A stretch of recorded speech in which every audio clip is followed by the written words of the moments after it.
Few events in American history have sparked as much intrigue, speculation, and conspiracy as the assassination of President John F. Kennedy on November 22, 1963. For over 6 decades, the truth about that fateful day in Dallas has been shrouded in mystery, despite the Warren Commission's conclusion that Lee Harvey Oswald acted alone. Fast forward to today, and a new chapter in this enduring mystery has begun. Following former President Donald Trump's executive order to declassify the remaining JFK assassination files, we have fresh details, some confirming old suspicions and others raising even more questions. So, what did we know before, and what has come to light now? Let's break it all down. Let's start with the basics. President Kennedy was assassinated in Dallas, Texas, as his motorcade passed through Dealey Plaza. The official investigation, led by the Warren Commission, concluded that Lee Harvey Oswald, a 24-year-old ex-Marine, acted alone when he fired 3 shots from the 6th floor of the Texas School Book Depository. However, skepticism about this lone gunman theory has persisted. Polls show that nearly 65% of Americans doubt the official narrative, citing unanswered questions and inconsistencies. One of the biggest areas of contention has always been Oswald's alleged connections to foreign entities and potential involvement with U.S. intelligence agencies. Before the recent file releases, we knew that Oswald visited the Soviet and Cuban embassies in Mexico City just weeks before the assassination. This raised suspicions about possible international involvement or surveillance by U.S. intelligence. And let's not forget the rumors of CIA interest in Oswald prior to the assassination. While the Warren Commission denied any direct ties, researchers have long argued that the CIA may have had more knowledge of, or even a working relationship with Oswald than they admitted. Now, thanks to Trump's January 2025 executive order, the remaining classified documents are finally being released. Here's what we've learned so far. The idea that Lee Harvey Oswald may have been more than just a lone, disgruntled figure is now gaining traction. According to the newly released files, it appears that the CIA was tracking Oswald months before the assassination, and there's growing speculation that he may have been an asset, or at least under some form of U.S. intelligence surveillance. One document reveals internal CIA communications discussing Oswald's movements and activities, with language suggesting more than just casual monitoring. Some analysts believe this could mean the agency either underestimated the threat he posed or deliberately chose to obscure their knowledge of his actions.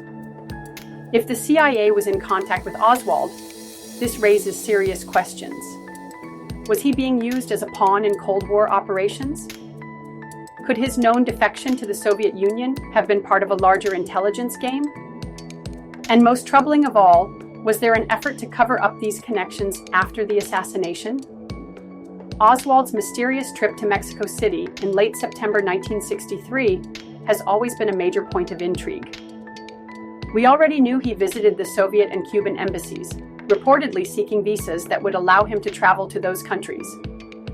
Now, with these declassified files, we have confirmation that U.S. intelligence was actively monitoring his movements during this trip.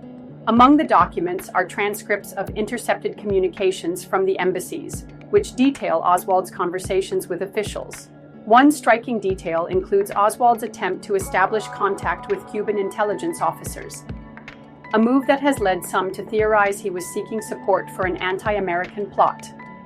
Equally compelling is the revelation that Oswald's visit to the Soviet embassy included a meeting with Valery Kostikov, an identified KGB officer linked to the agency's assassination department. Whether this meeting was coincidental or deliberate remains unclear, but it underscores the potentially international dimensions of Oswald's actions. The question of where the fatal shot was fired from has long been a focal point for conspiracy theorists.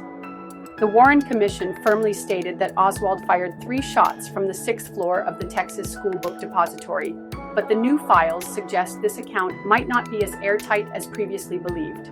Reports now indicate that the 2nd floor of the depository may have been a location of interest.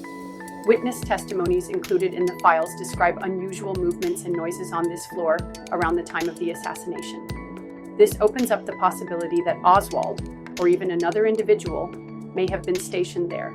Furthermore, some experts are revisiting the logistics of the so-called magic bullet theory. arguing that a second-floor vantage point could change the trajectory analysis of the shots. If true, this would challenge the foundation of the lone gunman theory and potentially lend credibility to the idea of a second shooter in Dealey Plaza. Another bombshell from the file release revolves around President Kennedy's uneasy relationship with the CIA. It's no secret that JFK was deeply dissatisfied with the agency, particularly after the disastrous Bay of Pigs invasion in 1961. In fact, the files reveal that Kennedy was actively discussing plans to curtail the CIA's power, perhaps even dismantle the agency altogether. One memo sheds light on Kennedy's private conversations about the need for intelligence reform, with the president reportedly saying he wanted to splinter the CIA into 1,000 pieces and scatter it to the winds. This brings new attention to Allen Dulles, the CIA director at the time of the Bay of Pigs, who was later removed by Kennedy, but ironically ended up serving on the Warren Commission. Could the CIA have had its own motivations to eliminate Kennedy? While there's no direct evidence linking the agency to the assassination, these revelations add another layer of complexity to the story, showing the extent of internal conflict during JFK's presidency. Finally, the reaction to these file releases has been as polarizing as the subject itself. Figures like Robert F. Kennedy Jr. have welcomed the disclosures, seeing them as a long overdue step toward government transparency. RFK Jr. has even gone so far as to claim these documents vindicate his family's belief that the full truth about JFK's death has been intentionally hidden for decades. On the other hand, some, like Jack Schlossberg, JFK's grandson, view the move as politically motivated.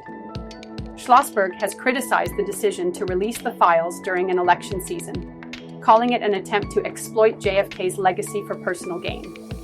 Historians and experts are urging caution, noting that while the files may offer new details, they won't necessarily provide definitive answers.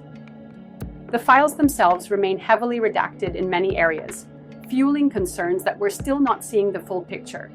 And as always, the flood of speculation and misinformation on social media has complicated the public's ability to separate fact from fiction. With these enriched details, the JFK file release has added fuel to a fire that's been burning for 60 years. While the new information stops short of providing absolute clarity, it deepens the mystery and challenges us to keep asking the hard questions. Despite the excitement surrounding these disclosures, experts warn against expecting a smoking gun. While these files provide new details, they largely confirm long-held suspicions rather than overturning the official narrative. Many historians believe we are still far from resolving the mystery entirely. Beyond the historical significance, the enduring mystery of JFK's assassination raises broader questions about government transparency, accountability, and public trust. By continuing to push for full disclosure, we not only honor the legacy of a transformative leader, but also uphold the values of democracy and truth. So, where do we go from here? As these files continue to be analyzed, the world will be watching closely for any revelations that could bring us closer to the truth. In the meantime, the JFK assassination remains not just a story about the past, but a lens through which we view the challenges of transparency and trust in our present. I'm Emma Reed, and I'll see you next time as we continue exploring the stories that shape our world.